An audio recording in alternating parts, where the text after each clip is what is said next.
Y siguiendo con la programación de Radio María, a continuación les ofrecemos el Catecismo de la Iglesia Católica, dirigido por Monseñor José Ignacio Munilla.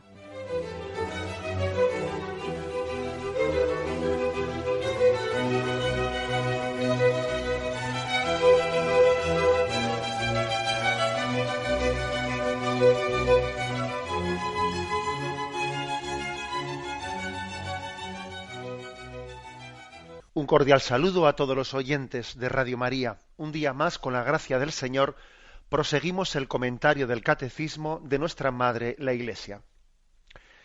Nos adentramos en el capítulo segundo de la primera sección. El capítulo primero, el capítulo anterior, tenía como título El hombre es capaz de Dios.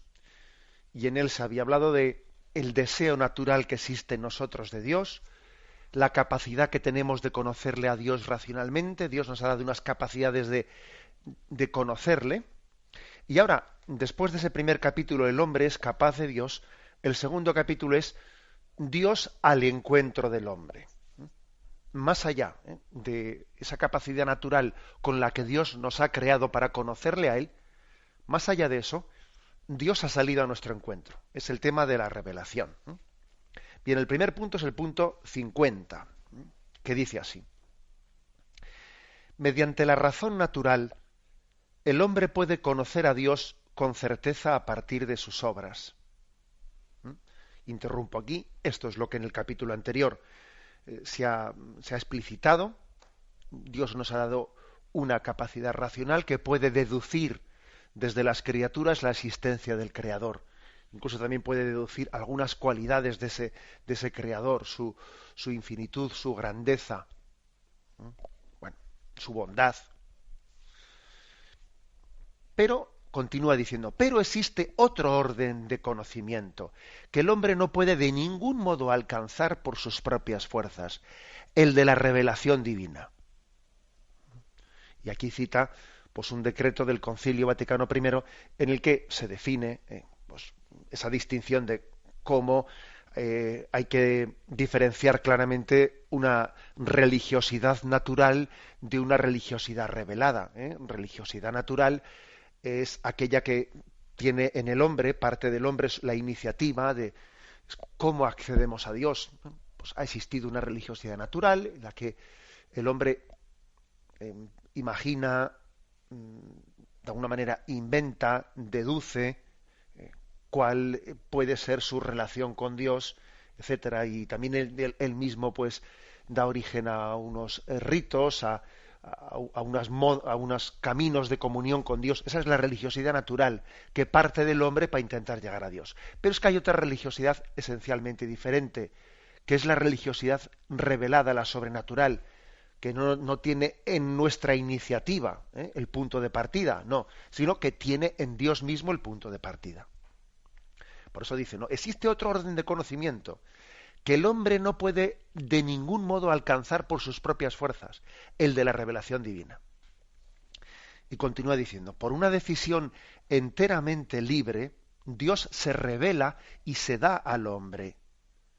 Lo hace revelando su misterio, su designio benevolente, que estableció desde la eternidad en Cristo en favor de todos los hombres.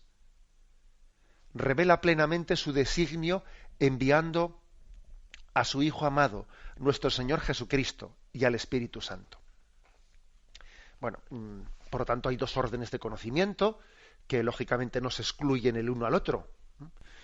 Ni el conocimiento natural excluye el conocimiento sobrenatural, ni el conocimiento sobrenatural excluye el conocimiento natural. Son dos cosas que son complementarias, una no excluye a la otra. Pero sin duda la segunda supera ampliamente a la primera. Recuerdo haber puesto un ejemplo que igual algunos oyentes pues recordarán, un ejemplo que para intentar distinguir entre la religiosidad natural de la sobrenatural, o el conocimiento racional sobre la existencia de Dios y el conocimiento de fe revelado. Y el ejemplo es el siguiente, ¿no? Pues imaginémonos que hay un periodista de estos de la revista del Corazón, que está queriendo conocer, ¿no? Acercarse, aproximarse a la vida de, pues no sé, ¿no? De un cantante o de una actriz o lo que fuere. Y claro, pues esa persona tiene muchas medidas de seguridad a su alrededor, de manera que no es fácil acercarse a ella, ¿no? Y este periodista pues tiene cámaras con teleobjetivos de larga distancia en los que más o menos le saca fotos de aproximación en las que le ve entrando en un sitio, le ve entrando en el otro, hace cábalas, dice, ha ido a este sitio, quizás sea porque aquí vive alguien y además en ese portal vivía un abogado, igual ha ido a visitar a un abogado, igual tiene algún problema. Bueno, y de alguna manera elucubra, ¿no? A veces acertará, otras veces no acertará el tipo de lecturas que hace de los pasos que le ve dar a ese cantante al que le sigue sus pasos, ¿no? Ahora se le ha visto con una, igual es que está saliendo con ella, bueno, y cosas por el estilo, ¿no? De las cuales estamos muy acostumbrados. Y bueno, pues ese periodista un día regresa a su casa y cuando ya está cansado de la jornada suena el teléfono, lo atiende, ¿no? Y se lleva la gran sorpresa de su vida al comprobar que quien le llama, para su asombro, quien le llama es precisamente ese cantante o esa actriz al que él le estaba intentando seguir los pasos, ¿no? Y le dice, mira, fulanito, que me he enterado que quieres conocerme, que deseas conocerme, y yo también quisiera pues darme a conocer a ti. Y si te parece, si estás libre, vente a mi casa que cenamos juntos. Y claro, si es que parece un sueño, ¿eh? Se pellizcaría. Ese periodista se pellizcaría, me imagino, el brazo para ver si estaba soñando inmediatamente, sin perder tiempo, va a casa, ¿no? Pues de ese cantante o de esa actriz y, bueno, pues comparte su intimidad. Él le habla de sus proyectos, le habla de su pasado, le explica muchas cosas que él no había llegado a comprender de su vida, le enseña su álbum de fotos, etcétera, etcétera, ¿no? Obviamente, son dos maneras de conocer la vida de ese cantante totalmente diferentes, ¿no? Esencialmente diferentes. Una la que él, ¿no? Desde su pues digamos debilitada capacidad él intentaba, ¿no? Abordar, y otra es la revelación, ¿no? Entre comillas, la revelación de su vida que le hace. Bueno, este ejemplo, que como todos los ejemplos os digo, bueno, pues no se puede tampoco todo interpretar literalmente en la medida que lo aplicamos a Dios, pero este ejemplo nos sirve para decir, bueno, es que la revelación es una iniciativa de Dios que Él ha tomado, pues por amor y que obviamente nos da una capacidad de conocer a Dios, pues esencialmente distinta, muy superior a la que teníamos antes. Este es, digamos, por eso dice, por una decisión enteramente libre. Dios se revela y se da al hombre. Una decisión enteramente libre. ¿Qué significa una decisión enteramente libre? Que Dios no estaba obligado a revelarse, que nadie le podía haber acusado a Dios de ser injusto porque no se revela hacia el hombre, porque no es exigible a Dios que su intimidad la comparta con nosotros. No es exigible. Es una decisión enteramente libre.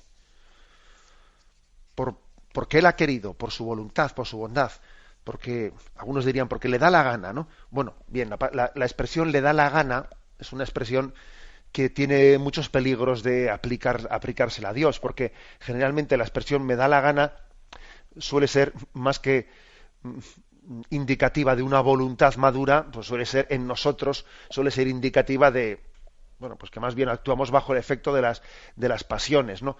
Por eso aplicarle a Dios eso de porque le da la gana, vamos, digamos, porque es una decisión libre de su voluntad. Libre de su voluntad. Eso en nosotros tiene que provocar una respuesta de gratitud. Una respuesta de gratitud, ¿no? Y pues como iba a haber tenido, ¿no?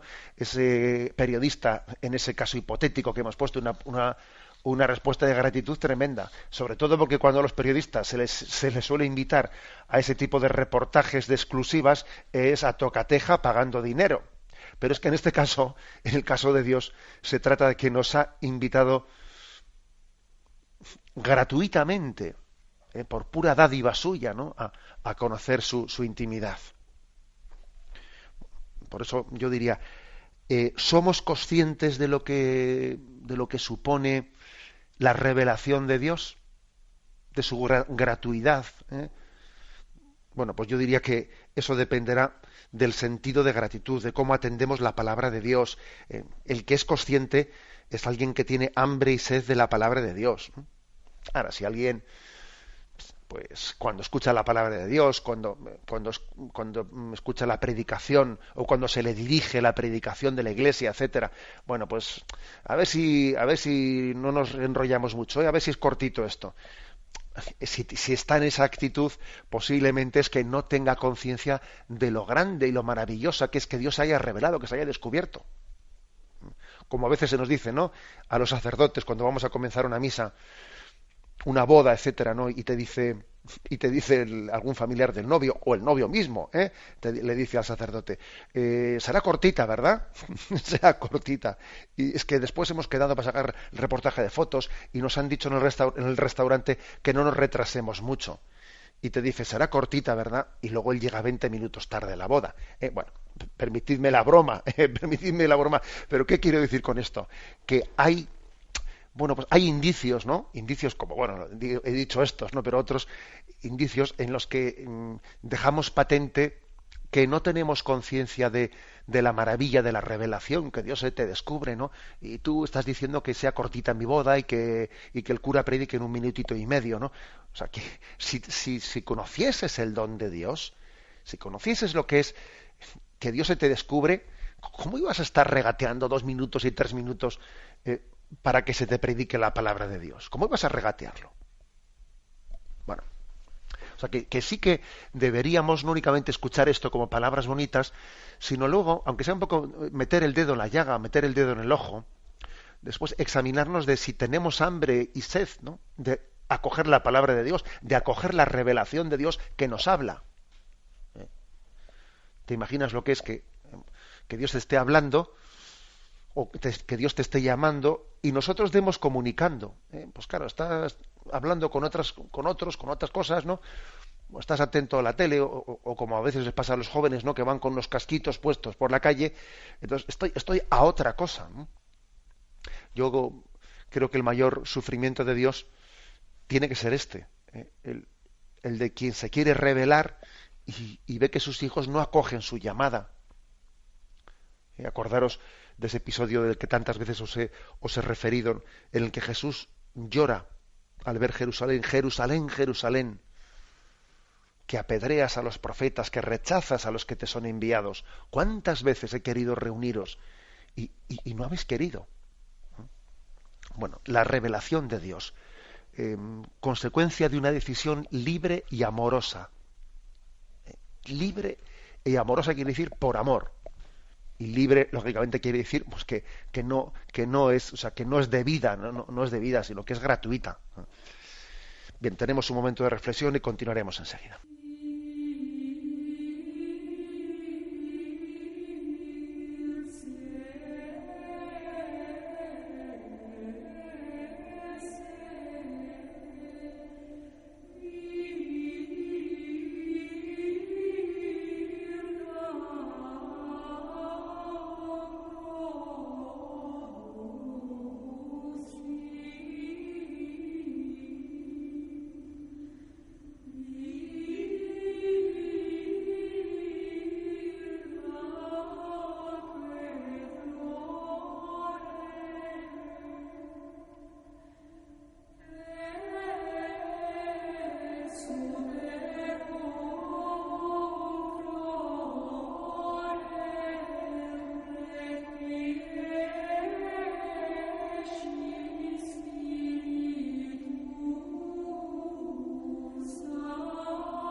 Escuchan el programa Catecismo de la Iglesia Católica con Monseñor José Ignacio Munilla. Continuamos con la explicación del punto 50. Dios se revela al hombre, Dios se descubre, Dios ha hablado. No se ha quedado con los brazos cruzados viendo cómo sus hijos, sus criaturas, teníamos esa dificultad de conocerle y a veces estábamos como tanteando casi a ciegas, ¿no? Y no sin la capacidad de descubrir el verdadero rostro de Dios, ¿no? Bueno, por eso él ha hablado, no se ha quedado con los brazos cruzados.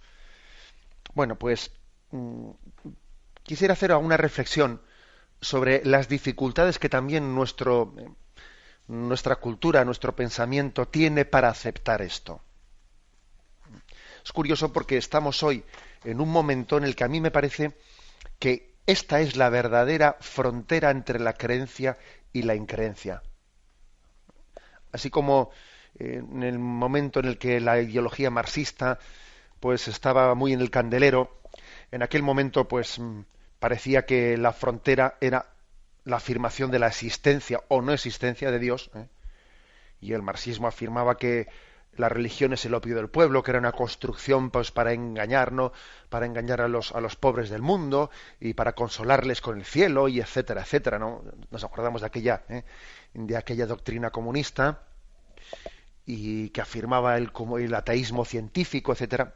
Bueno, claro que hoy en día existe algo de eso todavía, pero eso ya ha pasado a ser minoritario. Hoy en día más que ateísmo, lo que existe más bien es un agnosticismo, ¿no? Entendido no como una negación explícita de Dios, porque también para negarle a Dios, para negar explícitamente a Dios, hay que dar razones, y hay que tener cierta energía. Y quizás en nuestra cultura pues no existe esa energía para meterse directamente, ¿no? Alguno lo hace, por supuesto, ¿no?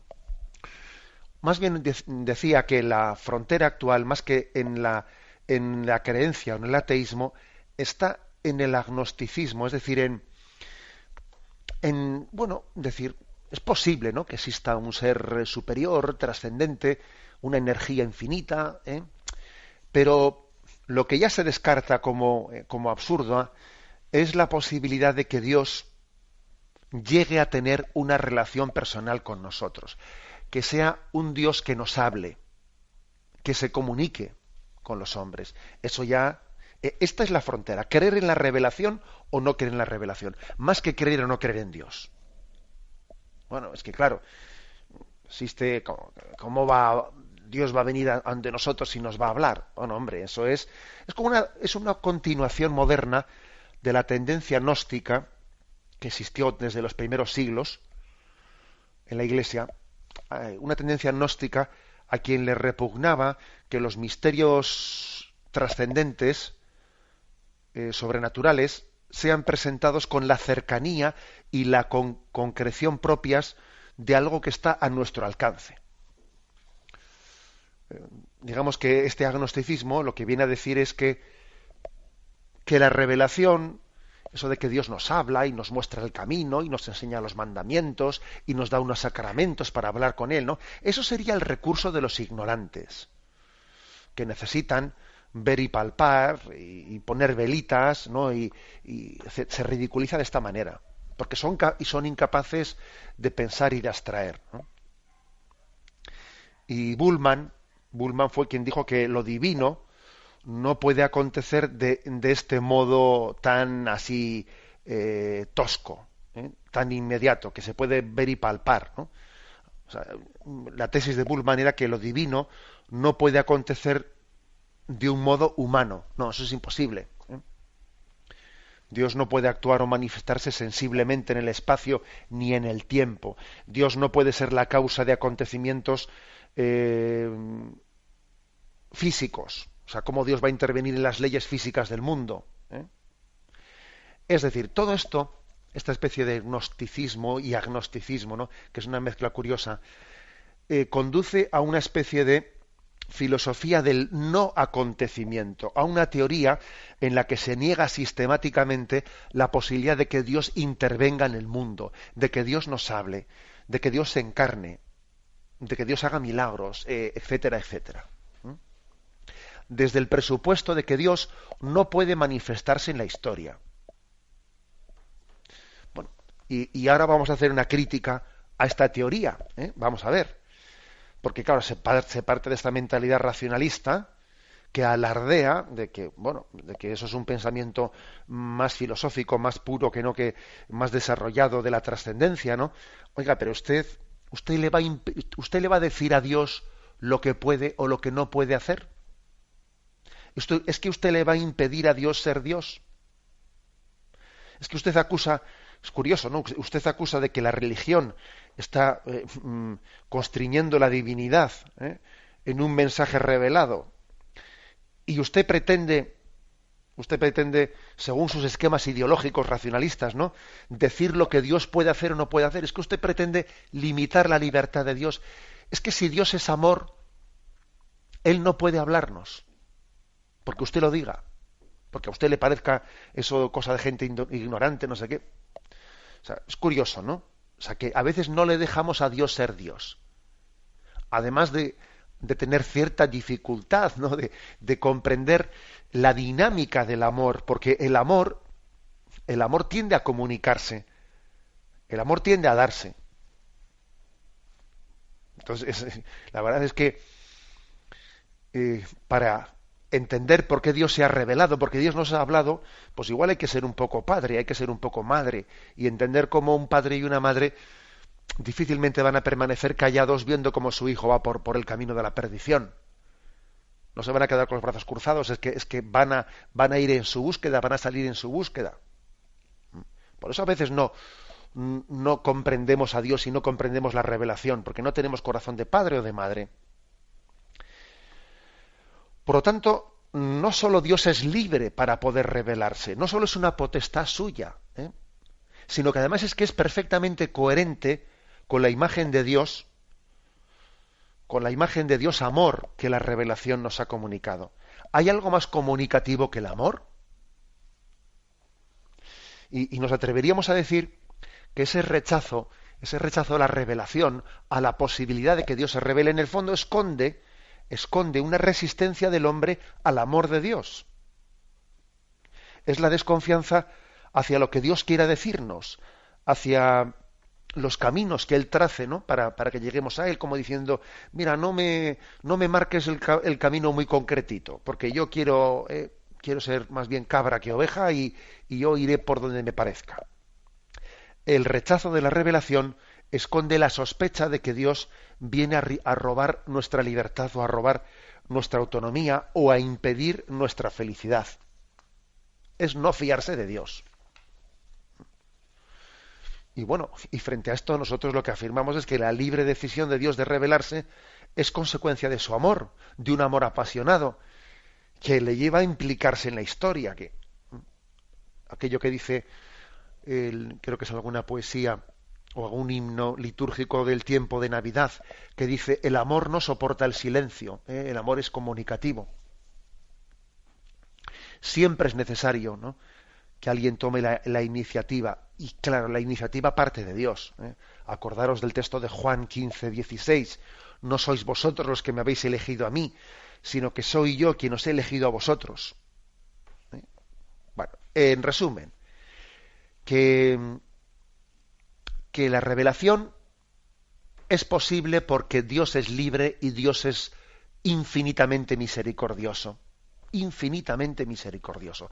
La divina misericordia, expresada en el corazón de Cristo, sobre todo consiste en que Dios se revela a nosotros por amor. Por eso fijaros que el domingo de la divina misericordia es el domingo en el que se proclama el Evangelio de Tomás. Mira mis llagas, mira las llagas de mi mano, mira mi costado abierto y no seas incrédulo sino creyente. Es el domingo de la divina misericordia, es el domingo en el que se subraya la revelación de Dios. Dios se descubre a los incrédulos, Dios se descubre a los que no terminan de abrirse, ¿no?, pues al amor de Dios.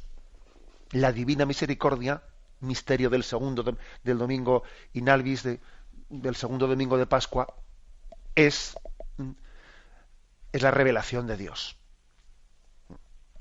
Dios viene de lo alto. Su resurrección, la resurrección de Cristo, es exactamente lo que el hombre necesitaba, ¿no?, pues para saciar su deseo de plenitud, de felicidad, de eternidad. ha existido también algunas dificultades, ¿no? Otras dificultades para acoger la revelación. Dificultades de nuestro pensamiento racionalista, etcétera, etcétera. Bueno, una dificultad es la de entender que nosotros no tenemos dentro de nosotros mismos lo que necesitamos para la felicidad, sino que nos viene de lo alto. Y entonces ha existido tendencias, y existen tendencias teológicas que vienen a decir que la revelación, bueno, vamos a ver, la revelación, pues no, bien, de acuerdo, vamos a conceder que sí que existe la revelación, pero la revelación no es que Dios te diga, que venga del cielo a decirte cosas que tú no tenías o que tú no tuvieses ya dentro de ti mismo, ¿no? Y se pretende explicar que la revelación es que Dios te hace caer en cuenta de lo que está dentro de ti.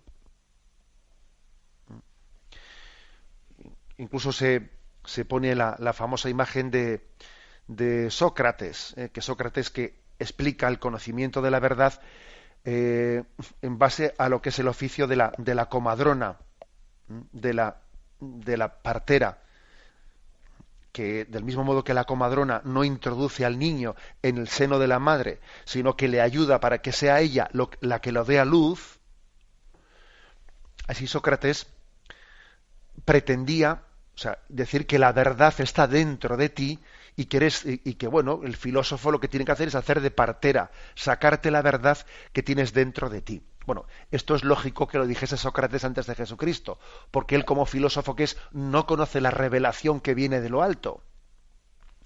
Pero es que nosotros entendemos que la revelación que viene de lo alto, es decir, es que el Hijo de Dios es el Verbo de Dios encarnado, Jesucristo es el Verbo de Dios encarnado, y eso no está dentro de ti, eso no eres tú el que lo das a luz, es que viene de lo alto.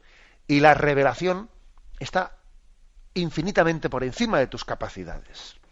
Que de lo contrario, fijaros bien, si se acepta eso, se confunde la teología con la filosofía, se confunde la revelación de Dios, el Evangelio, la palabra de Dios, con tu propio pensamiento, porque claro, si la palabra de Dios lo que hace es venir a que tú descubras cuál es tu pensamiento, lo que tienes dentro de ti, pues entonces, vamos a ver, entonces la Biblia eres tú, la Biblia eres tú y en el fondo tu pensamiento, tu filosofía es pues la propia revelación.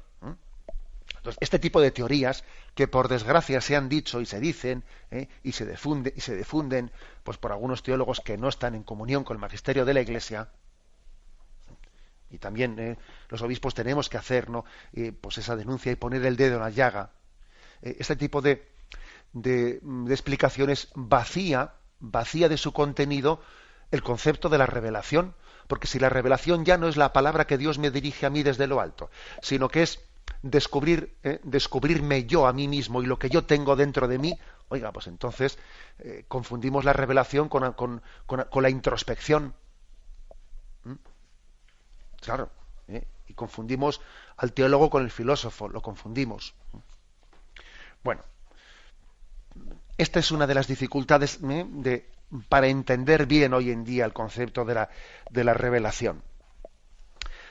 ¿Alguna otra dificultad que también existe? Pues bueno, el hecho de que existen también concepciones que dicen, claro, es que ¿cómo Dios se va a revelar? ¿Cómo Dios va a hablar a un pueblo concreto, al pueblo de Israel, ¿no? ¿Y por qué Dios no se revela a todo el mundo? Claro, eso va en contra del igualitarismo. Eso es una discriminación, porque claro, ¿por qué tenemos que creer que Dios se reveló a los israelitas y no a los chinos? ¿Y por qué no se reveló primero en Bilbao? Vamos a ver, ¿por qué no? Bueno, perdóname la broma, ¿no? Pero claro, es decir, tenemos hoy en día una especie de dogma, ¿no? Igualitarista en el que decimos, vamos a ver, es que cuando Dios elige un camino de revelación, pues está eligiendo un camino concreto en el que a unos les toma como instrumentos para llevar su mensaje a todos. Es que si Dios se tiene que encarnar, en algún sitio se tendrá que encarnar, y si se hace hombre y entra en nuestros parámetros históricos, en nuestro espacio y en nuestro tiempo, pues no va a estar al mismo tiempo en en Nazaret y en Santiago de Compostela? Pues no va a estar al mismo tiempo, ¿no? O sea, es decir, que tenemos que entender que Dios, cuando entra en la historia, lógicamente también está limitado a un espacio y a un tiempo. Pero Él no discrimina al resto de los pueblos, no les discrimina, sino que elige a Israel para ser un pueblo desde el que su revelación se abra a todo el mundo. Y precisamente uno de los pecados de Israel, que es denunciado por los profetas y en definitiva por Jesús, es el de pretender apropiarse de esa revelación, olvidando que somos instrumentos de Dios para todo el mundo. Acordaros cuando Jesús dice, somos hijos de Abraham, y él dice, Dios podría hacer hijos de Abraham de estas piedras, ¿eh? Con lo cual, seamos humildes y considerémonos portadores del mensaje de Dios a todo el mundo. Porque, claro, algunos acusan diciendo que el creer en la revelación, el creer en que Dios nos ha hablado y que pues los cristianos y los judíos somos el pueblo de la revelación de Dios, el creer tal cosa, claro, eso te lleva a la intolerancia, porque entonces tú posees la verdad. Y como la verdad la posees tú, los demás no poseen la verdad. Y entonces el creer en la revelación es fuente, según estas personas, ¿no? Según estas interpretaciones, es fuente de conflicto. No, mire usted. No es verdad que la creencia en la revelación sea la fuente de los conflictos o de las intolerancias. No es verdad. Es que nosotros no creemos que poseamos la verdad. Más bien lo que pensamos es que es la verdad, es Dios el que nos posee a nosotros y nos tomará como instrumentos suyos para llevar su salvación a todo el mundo y para id y predicad el Evangelio, id y bautizad, id y proclamad mi palabra. Y eso no nos lleva, en absoluto nos debe de llevar a un sentido de, pues no sé, de estar como seguros de nosotros mismos, sino de sentir una gran responsabilidad de que Dios nos haya elegido como instrumentos suyos para todos. O sea, luego, no es verdad que la revelación sea como una semilla de intolerancia, no es verdad. Pero al mismo tiempo también la existencia de la revelación nos tiene que hacer caer en cuenta que no podemos equiparar todas las religiones. No, pues porque Dios se ha revelado por un camino concreto. Y todas las religiones no son reveladas, no. Porque Dios se ha revelado en Jesucristo y Jesucristo es la única revelación de Dios. Y eso no supone despreciar nada, pero supone distinguir claramente. Bien, tenemos un momento de reflexión y continuamos enseguida.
Continuamos en esta explicación del punto 50, en la que se nos dice que Dios se ha revelado, lo hace revelando su misterio, su designio benevolente que estableció desde la eternidad en Cristo en favor de los hombres. Bueno, quisiera fijarme en ese término, revelar un misterio. Revelar un misterio. La palabra misterio nosotros solemos a veces referirla, pues eso, ¿no? A las películas de miedo, a los ocultismos y, bueno, lógicamente no va por ahí la cosa. Misterio, en el sentido teológico, designa lo que rebasa al hombre en su capacidad de conocimiento. De alguna manera es algo que al hombre le atrae, pero que al mismo tiempo le supera. Considerar algo como un misterio significa, por una parte, reconocer la gran atracción y la necesidad que tengo de ello, pero por otra parte es renunciar a disponer de ello, porque eso sería una expectativa indebida. O sea, yo no puedo meter algo que es misterioso, que me supera infinitamente, no puedo yo pretender meterlo en una jaula y tenerlo controlado. Pues no. Sería hasta un pecado por parte del hombre pretender controlar un misterio que me supera. Ante un misterio uno siempre tiene que ser humilde, porque es algo grandioso, que me atrae, que soy consciente que vivo de ello, pero que por otra parte no puedo controlar, ¿no? Por ejemplo, cuando decimos Dios revela su misterio, no le entendemos en el sentido, ahí va, ya está revelado, ya no tiene ninguna gracia. No era como, pues como cuando hay un acertijo, y entonces a ver si, y en cuanto que te dan el resultado del acertijo, ya deja de tener ya ningún misterio, porque ya te han explicado el mecanismo y se acabó el misterio. No, no es en ese sentido en el que hablamos de que Dios se revela su misterio, porque el misterio está continuamente manifestándose y siempre es nuevo. No es como una cábala que te dan la fórmula y es el jeroglífico egipcio, ¿no? No. El misterio siempre es misterio, y por el hecho de que Dios te lo revele, no deja de ser misterio. Por ejemplo, se dice, Dios es amor.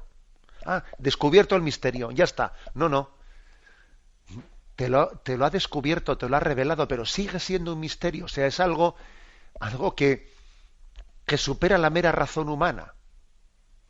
Sigue siendo algo increíble, no sigue siendo algo impactante. Es misterioso.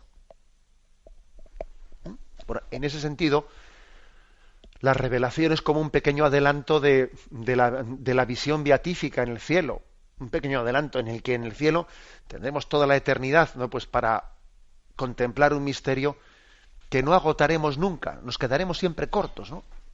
La eternidad se va a quedar corta para gozar de la visión de Dios. Y ahí, por lo tanto, ¿no? ese término. Lo hace revelando su misterio, su designio benevolente, etcétera. A ver, también quisiera hacer como una pequeña aquí exégesis del término designio de Dios, etcétera, ¿no? Se dice Dios dispuso en su designio. Bueno, vamos a ver, la palabra designio o la palabra Dios dispuso revelarse, fue su designio a lo largo de los siglos, etcétera. Quizás nos suene como a una especie de decisión como si no fuese voluntaria, como si fuese una especie de, bueno, estaba escrito en los tiempos, como si fuese una especie de algo que no había más remedio que fuese así, ¿no? Era el designio, estaba escrito en las estrellas, como se dice, ¿no? Estaba escrito en las estrellas. Bueno, tenemos que intentar purificar esas reminiscencias que tienen en nosotros estos términos, ¿no? Designio, disposición, etcétera, parece que son cosas un tanto frías, como si fuesen cosas de energías, ¿no? En vez de ser decisiones personales. No, la palabra designio, la palabra Dios tuvo un designio de revelación, hay que referirla siempre a que Dios libremente así lo ha querido, porque nos ama. A que Dios te ha conocido personalmente, y porque te ha conocido personalmente te ha hablado. ¿Os acordáis de esa sorpresa de Zaqueo? Que se enteró de que pasaba por allí Jesús, y entonces, bueno, tenía esa curiosidad, ¿no? Tenía esa atracción de decir, este hombre del que tanto se habla, voy a verle pasar, ¿no? Y se subió al árbol, porque era bajo de estatura. Y la gran sorpresa de Zaqueo es que él estaba curioseando a ver quién era ese Jesús, y de repente cuando pasa por allí, ese Jesús levanta los ojos y le dice, oye Zaqueo, baja que hoy me tengo que hospedar en tu casa. ¿Pero cómo? ¿Me conoce o qué? ¿Y cómo sabe mi nombre? O sea, la gran sorpresa de Zaqueo es que él se pensaba que buscaba y era Jesús el que le estaba desde hace tiempo buscando a él. Esto es la revelación, ¿eh? No hablemos en conceptos abstractos. O sea, la revelación es que Dios te conoce a ti y te habla. Ahí va, y Zaqueo, esa es su gran sorpresa, pero bueno, pero si es que este hombre, ¿quién le ha hablado de mí? ¿De qué me conoce? Y además dice que quiere venir a mi casa, y entonces Dios viene a tu casa, entra en tu casa. Esa es la revelación. Por eso digo que esos términos de, como tenemos un castellano bastante limitadito, que lo solemos hablar en unos términos, pues a veces que son, bueno, que no utilizamos muchos términos, quizás nos suenen un poco lejano de hablar del el designio, la disposición divina de la revelación. Bien, de acuerdo que tenemos que entender bien esos términos, pero es yo te conozco, yo desde toda la eternidad te he amado, te conozco por tu nombre. Y por eso te hablo a ti personalmente, ¿no?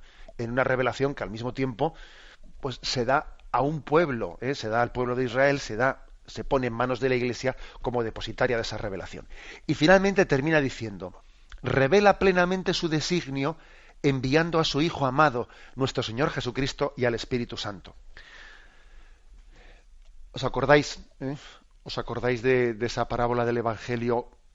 Que el dueño de la viña que va a cobrar las rentas de la viña y manda un enviado y no le hacen caso, manda otro enviado y le apalean, manda otro y dice, bueno, mandaré a mi hijo, a mi propio hijo, a él le escucharán. Y resulta que envía a su hijo y dice, mirad, aquí viene el heredero, le matamos y nos quedamos con la viña. O sea, es decir, que la revelación al final es, te envío mi hijo para que él te hable. Ya no te voy a hablar a través de intermediarios. La cumbre de las revelaciones, voy a ir yo a hablar contigo. Te estoy mandando enviados y digo, pero ¿qué pasa? Es que la intermediación no funciona. O ¿cómo es posible que te mande a alguien o es que se ha distorsionado lo que yo le dije a ese que te dijese o tú lo has entendido mal? Voy a ir yo, voy a ir a hablarte en persona. Y esa es la encarnación de Jesucristo, en la que se lleva a cabo el misterio de la cercanía de Dios. Bueno, pues es en Jesucristo. Jesucristo es el revelador del Padre. Y al mismo tiempo también el Espíritu Santo es el revelador del Padre y de Jesucristo. Por eso tenemos que, en ese misterio de la Santísima Trinidad, cuando veamos al Padre, mejor dicho, cuando veamos a Jesucristo, en Él vemos al Padre, dice el Evangelio de San Juan. Nadie ha visto al Padre, pero quien ha visto al Hijo, ha visto al Padre. Y lo mismo diríamos del Espíritu Santo, ¿no? Que el Espíritu Santo es el que en este momento actualiza la presencia de Jesucristo a través de los misterios sacramentales y de la vida de la Iglesia. Por eso digamos que quien ha recibido al Espíritu Santo ha visto al Hijo, y quien ha visto al Hijo ha visto al Padre. Esta es como la cadena de revelación. Bien, lo dejamos aquí. Hemos explicado este punto 50, con el que se inicia el capítulo Dios al encuentro del hombre. Damos paso a la intervención de los oyentes. Podéis llamar para formular vuestras preguntas al teléfono 917-107-700. 917-107-700.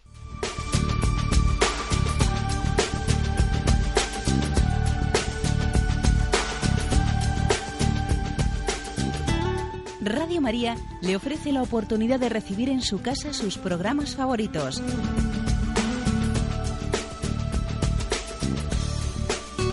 Ahora lo puede hacer a través de nuestra página web www.radiomaria.es o bien llamándonos al 902 500 518. 902 500 518. Pídanos el programa que más le interesa en cualquiera de sus emisiones, especificando el día y la hora que lo ha escuchado. Solo nos tiene que decir si lo quiere en CD de audio o CD o DVD en MP3. Haga su solicitud en el 902 500 518 y en www.radiomaria.es. Radio María, más cerca de usted.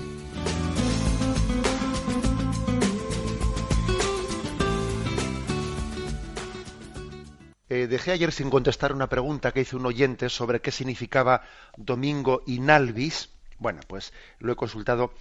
El Domingo Inalvis se refiere desde luego al segundo domingo de Pascua, al segundo domingo de Pascua, en el que termina la octava de Pascua, que también es el domingo de la Divina Misericordia.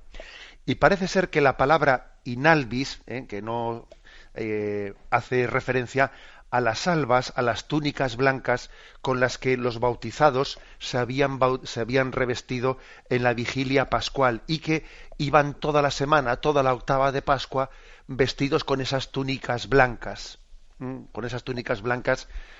hasta que terminaba la octava de Pascua en ese segundo domingo de Pascua. Parece ser, por lo que he leído por ahí, que la cosa viene de ahí. Luego nuestro refranero ha cogido ese término que se dice quedarse inalvis, que es lo mismo que me quedé en blanco.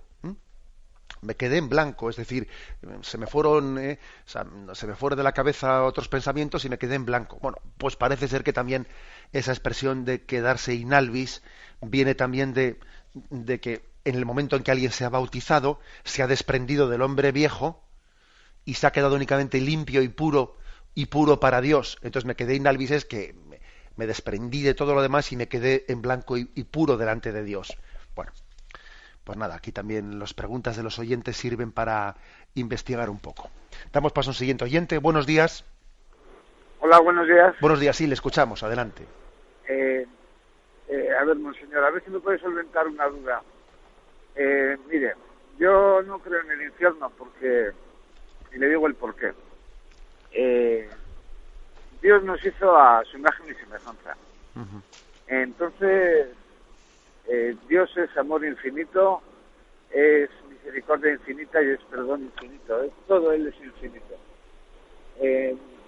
Yo me imagino, como padre que soy, cuando hago un acto de amor, pues con mis hijos o de perdón, eso lo multiplico por el infinito y vamos, es bárbaro. Entonces, yo creo que cuando nosotros acabemos la peregrinación por este mundo y pasemos la puerta de la muerte, pues yo creo que Dios, con ese amor infinito, es imposible que, o sea, yo como padre, es imposible que yo le condene a mi hijo a muerte porque haya cogido y haya cometido un crimen. Haré los posibles para que siga viviendo y demás. Y entonces, por lo mismo, si eso lo multiplico por el infinito, pues es lo que digo. No sé si me entiende. De acuerdo. ¿Va usted conduciendo? Sí, voy conduciendo. Vale, pues cuidado con la carretera. Le respondo ahora mismo. Muy bien. Bien, vamos a ver. Pues bien, yo entiendo este razonamiento, que es un razonamiento que muchas veces pues también hemos aducido para decir un poco la incomprensión ante la posibilidad de la condenación eterna. Yo creo que la mejor respuesta que le puede dar al oyente está en lo que hoy mismo estamos explicando, en la revelación. O sea, Dios ha revelado también los misterios del más allá de la vida. En los evangelios se nos habla de la posibilidad de la salvación y de la condenación del hombre. Y además no se habla en algún texto que no sea muy claro sino que se nos habla en distintos textos y con mucha claridad de la posibilidad de la salvación o de la condenación. O sea, por ejemplo, ¿no? Pues el famoso texto del juicio final: tuve hambre y me disteis de comer, o tuve hambre y no me disteis de comer. Bueno, es decir, uno se abre ante la revelación diciendo: primero, Dios sabe más. Yo no puedo establecer lo que a mí me parece, ¿no? Lo que me parece que es razonable o no es razonable. Primero Dios se revela, y entonces mi pensamiento y mi reflexión tiene que partir a partir de la revelación de Dios. Pero parto del dato, y el dato es ese. Alguna reflexión más, ¿no? Para que partiendo del dato de la revelación, porque es que, ojo, yo ya parto de ahí, parto de que Dios nos ha hablado de que existe la posibilidad de la condenación. Ahora, para ayudar a entender eso, claro, el oyente ha dicho: es que yo no me imagino condenándole a mi hijo. Es que posiblemente tampoco Dios se imagine a sí mismo condenando a sus hijos. El catecismo de la Iglesia Católica dice que la condenación hay que entenderla como una autoexclusión nuestra, del don de Dios. O sea, no es una decisión arbitraria que Dios dice, mira, me has enfadado y te voy a condenar. No, la condenación es que uno, utilizando perversamente de su libertad, se autoexcluye de la salvación de Dios. Es que si tú no quieres salvarte, no te puede salvar ni Dios.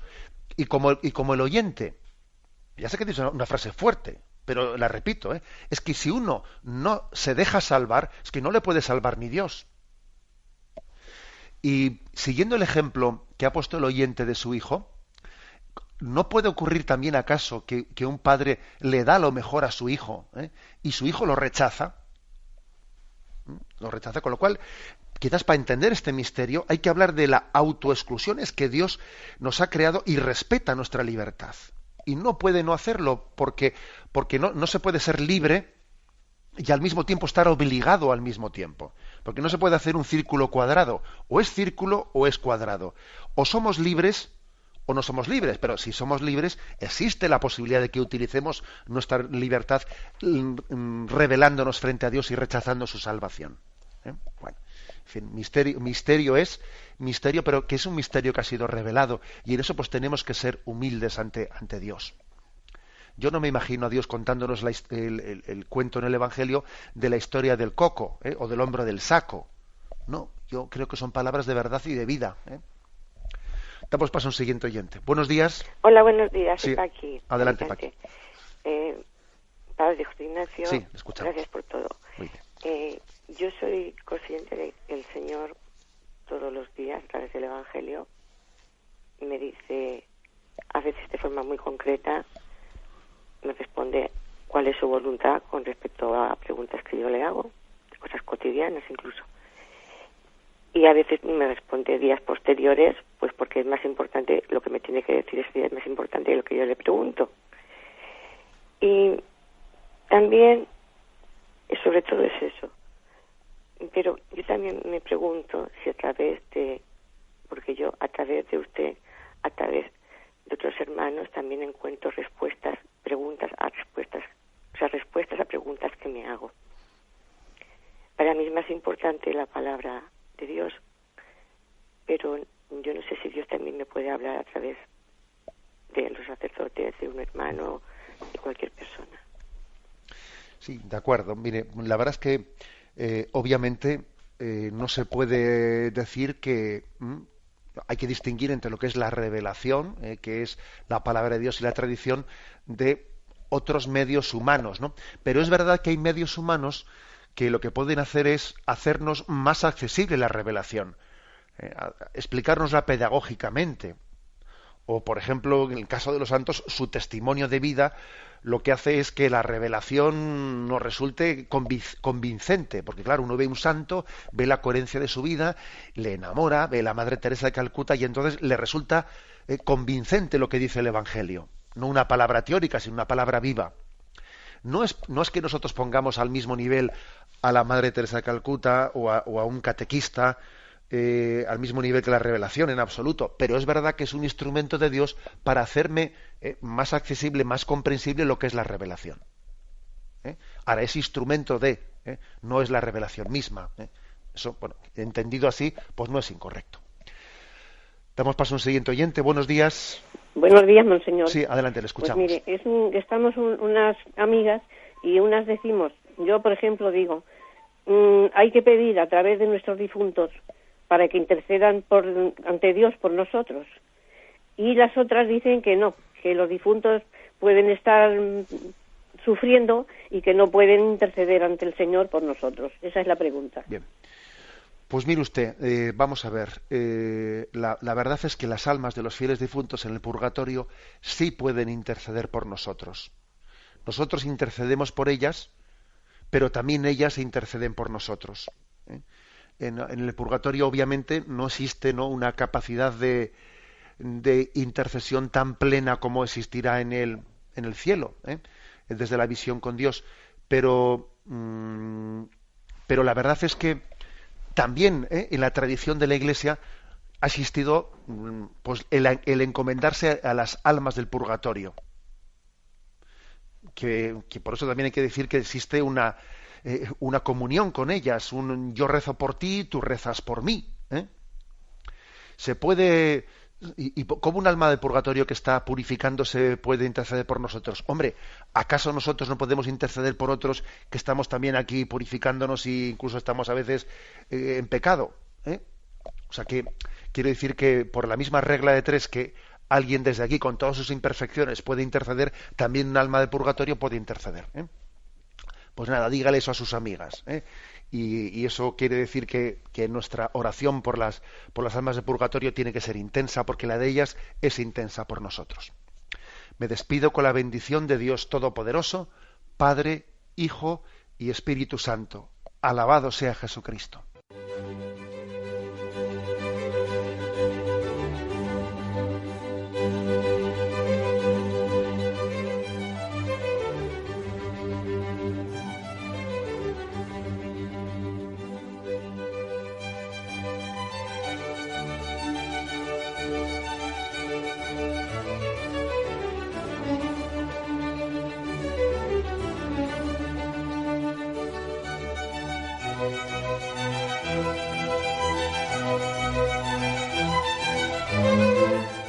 Han podido escuchar en Radio María el Catecismo de la Iglesia Católica, dirigido por Monseñor José Ignacio Munilla.